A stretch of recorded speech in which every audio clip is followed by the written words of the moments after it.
Okay, this is a tour of the mill that I built. I kind of gave another one of these, I think it was called Story Time with Josh in the Mill. So if you want to see what V1.1 looked like, check that video out. This is going to go over detail some of the changes, some of the things that I've noticed since I started running, and changes that I made that I think are probably beneficial for maybe all mill owners to consider. I don't know. Depends on your setup, depends on what you're after. I'm just going to do a little bit of like a point here, and then we'll get into closer detail. So because the head of the mill is so heavy, 20 horsepower motor, this is the hydraulic pump that powers the tensioner for the blade. It has dual 4-inch by 3/8 inch thick beams. It's pretty heavy. I'm guessing the head weighs about 1,000 pounds, give or take. As a result of that weight, I was getting a lot of wear on the lifting rods, so I added these springs, which reduce the amount of perceived weight from the lifting rods. Speaking of the lifting rods, initially when I was running this setup, I had 1 3/8 inch, I think it's 1 3/8 by 7 thread traditional screw threaded rod on here. Not sufficient for the lifting force needed. I kind of knew that might be an issue, and it was. So I replaced those. I also switched the mounting point for those to being above the saw beam. And that way, if they ever need to be serviced, I can lift them up and service them from the top rather than the bottom. I was having a lot of issues servicing from the bottom. I'll show you that. Let's see, I had to replace some wheels. I changed the mounting location of the VFD and of the gear motor that makes the whole thing go forward and backwards. I also changed the location of the gear motor that does the lifting mechanism. I was experiencing torque loss on both of those going through the linkages that made the power shared for each side. I think that's about it. Come on, I'll show you what we got here. Okay, so first, oh yeah, this is another aspect of the threaded rods. Now we have Acme thread. This, crucial. What I noticed was no matter what lubricant I was using, I was always losing viscosity due to sawdust. Sawdust is brutal. You can see how it clogs up the metal wheel here, the groove in the metal wheel. Here, look at the buildup here on the rail. It gets over everything. Previously, I tried to blow this out and it was always dry and dusty and crusty. Look at how juicy it is.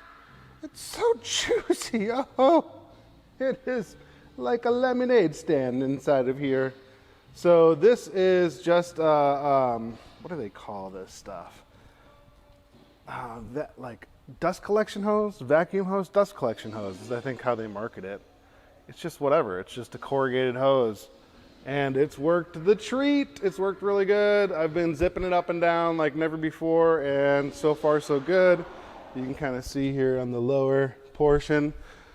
So, like I mentioned, I switched to the thing that holds inside of here is a square nut, 1.5 inch by 4 thread Acme rod. So 1.5 inch nut in there.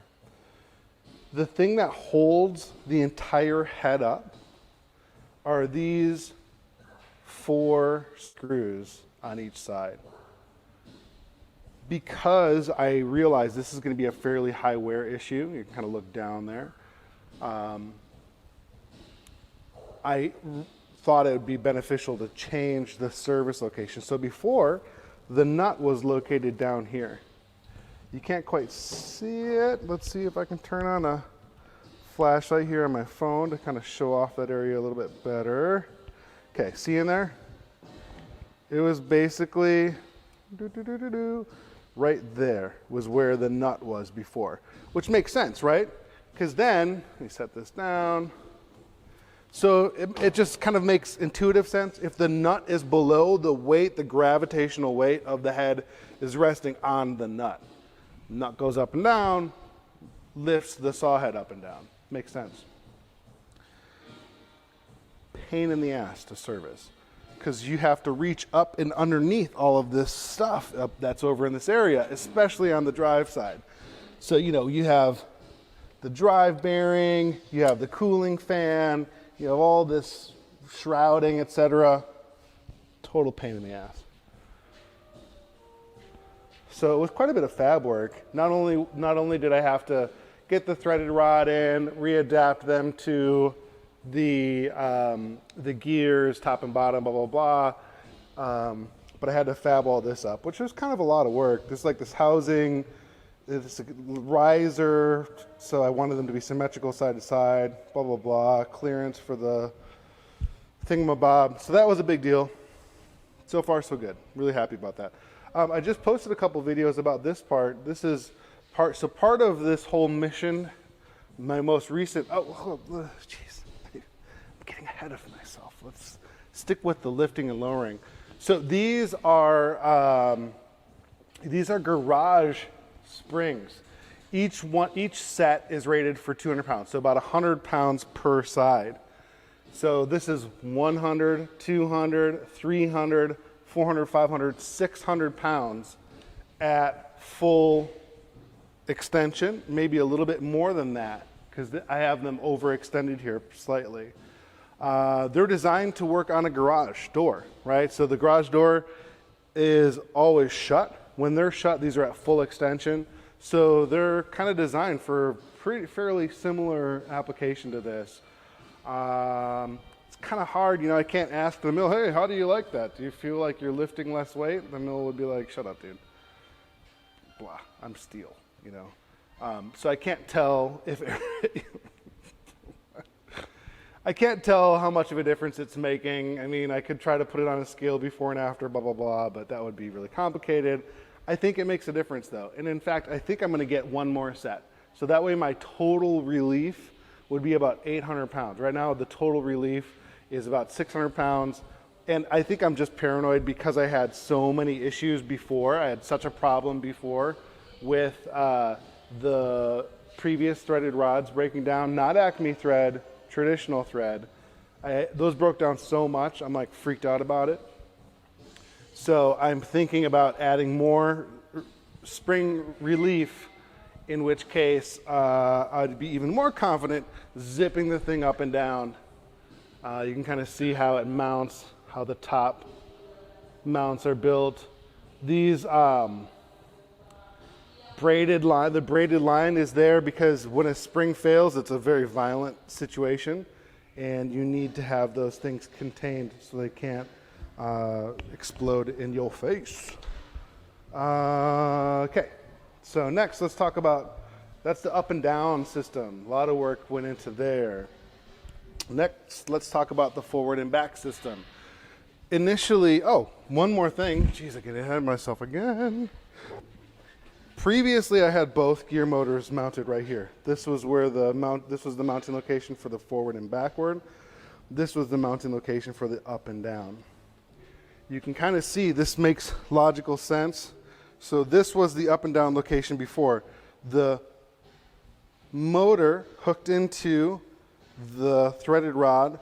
The power went up the threaded rod through this chain system over to the other threaded rod and down to the nut. Okay, I was noticing that what I surmised was that there was a lot of torque loss because the torque had to travel the entire length of this rod. Not only was this rod lifting and lowering this side of the mill, this rod was also transferring the torque and the power to the other side, so that wasn't effective. So when I did the Acme rods, I also took care of one other thing that I knew was going to be on my long-term list of to-dos, which was move the gear motor up. So now it doesn't have nearly the torque loss because now the torque from the gear motor just goes into this gear. Right below that gear, you can see the linkage, the chain that goes over to the other side. Okay, so much less torque loss. Now I'm only dealing with the torque situation occurs from this chain. I think that's pretty much it. Moly coat, I think is what it's called, Moly coat from 3M. I'll show that at the end of the video.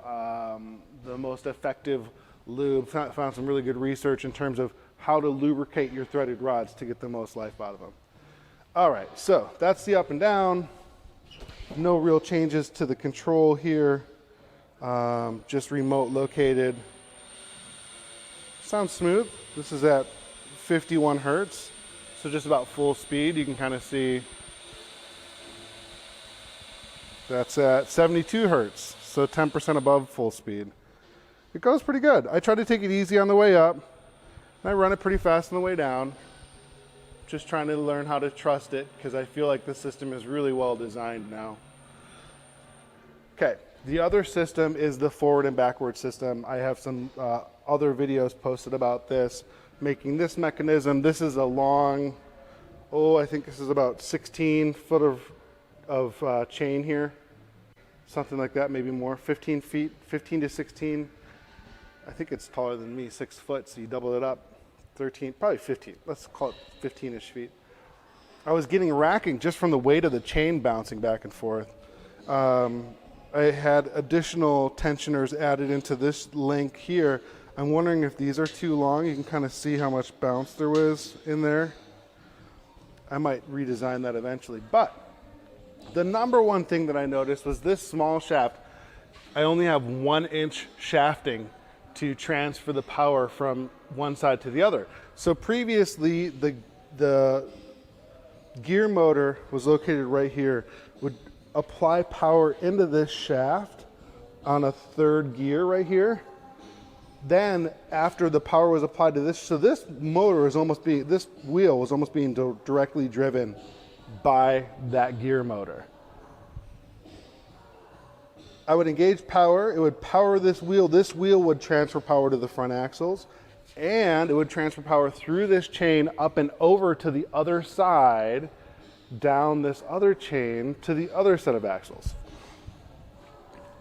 It used to be before when I would gun it, you could see this rod flexing up and down. This axle would literally jump as I'm gonna make some room here. You could literally see the shaft jump and flex. You could see the torque loss. That torque loss and the fact that this wheel was getting real direct drive would torque, shift, rack, call it racking, would rack the entire carriage. And so I was running these awesome roller coaster wheels, which these are the carcass of basically. The roller coaster wheels were so cool, but they're really designed to be mounted on a 90-degree angle iron that's kind of sitting with the 90-degree up, like the peak of a 90-degree angle iron. I kind of designed this to ride on the ridge of the angle iron rather than the peak. You know, maybe someday I'll consider switching to a different setup. But this gets banged a lot. Like it takes a lot of wear and tear, the ridge of the rail here. And as a result of all that wear and tear, I feel like, and for clear, anyways, there's a lot of different reasons why. But so suffice it to say, this is the system that I got, and so I'm trying to work with it. So I was running those wheels, those 6-inch roller coaster wheels, polyurethane over steel, and one day one of them exploded, literally split in half. It's a total bummer. It was so funny because it was also the day that I sent an email to the customer service of that company being like, hey, are these supposed to be wearing out this quickly? And then like an hour later, it was like, boom, big knocking sound, popping sound while I'm milling. I was like, what was that? And the wheel had just, boom, finally given up. So then I went through some other half measure that was not an effective solution, basically a waste of $175. And then I got these. So I went to a local machine shop. I took that old steel wheel that was the roller coaster wheel, and I had the machine this groove in it. So far, so good. I wish they were a bigger diameter. A bigger diameter wheel would mean that I'd be able to kind of smooth over some of the bumps and, like I showed you before, the sawdust buildup. But whatever, they're working fine. So after, the first whatever months of being really satisfied with the performance of that roller coaster wheel, once those wheels broke and I had to go to this new setup, the racking was really pronounced. I think the additional cushioning that the polyurethane wheel gave, which that's a great setup. If you're designing this from the ground up, get with me. I will give you the name of the company. These polyurethane wheels are awesome. I could see an eventual redesign here down the road, couple years or so. I still would like to go with that system. The additional cushioning from the polyurethane was very nice. This system here, I really could sense the additional racking. The racking just became that much more prominent because it's steel on steel. The cushioning was gone. And that necessitated moving the gear drive motor. So I was getting bounciness from the steel on steel. The racking was being accentuated because, no longer is it additional cushioning there. So then I had to move this gear drive motor from this location up into the middle. So now I don't have the torque loss scenario where the torque and the power of the gear drive motor is being transferred from one side all the way to the other. It's splitting from each side to the other, okay? So there's still some torsional flex in this shaft. It's nowhere near as pronounced. The additional tension putting onto the long chain runs, everything, it's much better. It's much, much better. I still get a little bit of bounce, imperceivable. A lot of times I'll be running right about here. 9 hertz with the cooling motor on, of course. Cooling motor on, cooling motor off. When you're running at 9 hertz, the gear motor gets really hot. Can you see any bouncing or racking? Nope.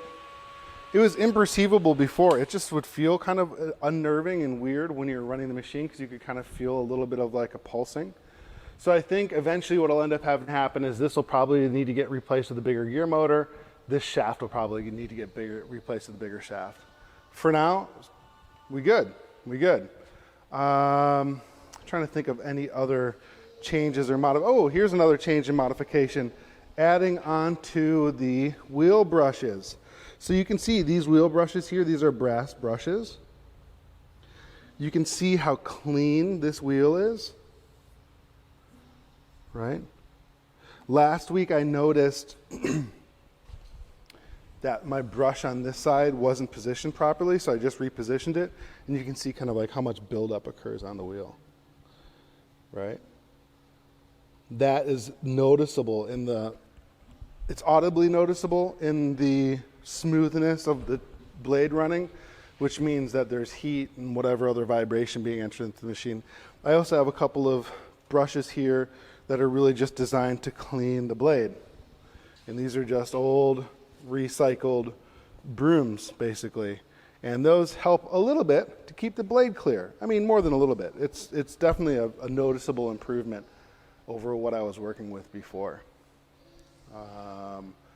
Let's see, the next things to do, the bunking has kind of moved and warped and shifted as wood does when it dries. I need to get those milled flat. I'm going to do hopefully a series of tests looking at the pH factor of various surfactants and soaps in terms of the blade lubricant.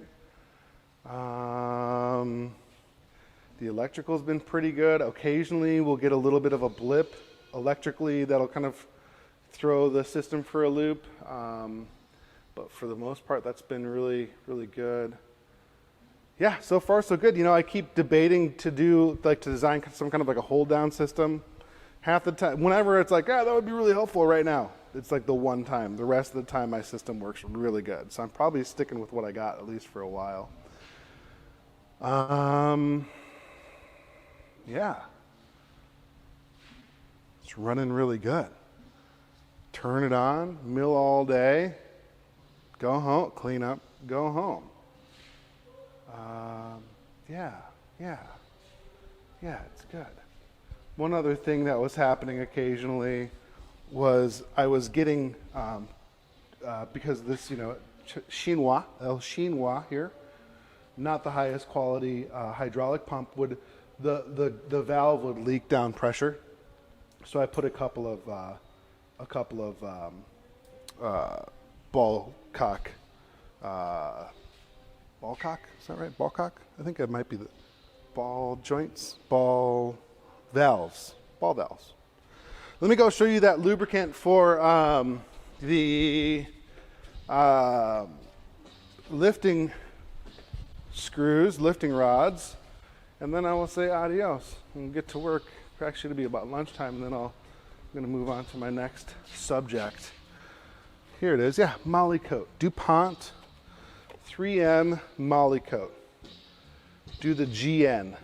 This is the absolute number one thing you can put on a threaded rod, whether it's this sort of an application or it's like your CNC machine or whatever the case is.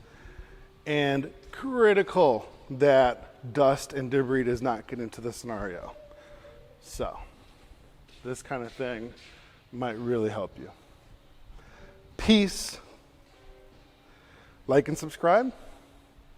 If you have any questions or if you're trying to build your own mill, you want to talk about it, get at me.